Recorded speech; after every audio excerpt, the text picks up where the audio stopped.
ఈ పక్కింటి వాళ్ళున్నారే, వాళ్ళు మన ఇల్లు గాదు, మన స్టేటస్ని డిసైడ్ చేసే ఒక అద్దంలాగా తయారవుతారు. మా నేబర్ రావు గారు సడన్గా ఒక కొత్త వైట్ ఎస్యూవీ కొన్నారు. అది మా గేటు ముందు వచ్చి ఆగుతుంటే ఉఫ్, మా పాత కార్ చూస్తే మాకే అసహ్యం వేసింది.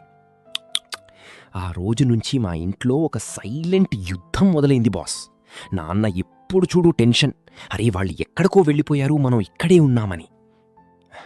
స్టేటస్ కోసం ఆ పక్కింటి వాళ్లతో పోటీ పడడానికి లేని డబ్బులతో కొత్త ఫ్రిడ్జులు, ఏసీలు కొన్నాం.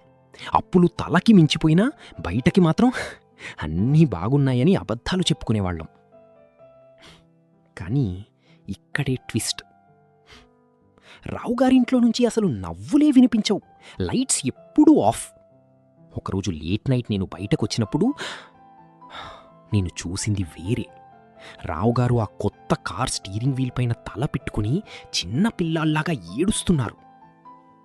అప్పుడు తెలిసింది, షాక్. వాళ్ళ కార్, వాళ్ళ లగ్జరీ అన్నీ ఒక పెద్ద షో అంతే. వాళ్ళు కూడా బ్యాంక్రప్సీలో ఉన్నారు.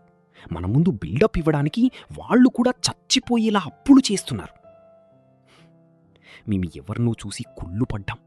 కానీ నిజమేంటంటే వాళ్ళు మాకంటే పెద్ద నరకాన్ని అనుభవిస్తున్నారు.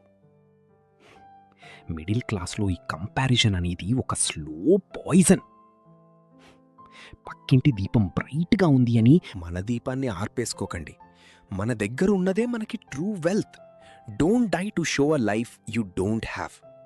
పక్కింటి వాళ్లతో పోటీపడి మన పీస్ ఆఫ్ మైండ్ని ఈఎంఐలకి అమ్మేయకండి. ఈ కంపారిజన్ వల్ల మీలో ఎవరైనా సఫర్ అవుతుంటే కమెంట్లో షేర్ చేయండి.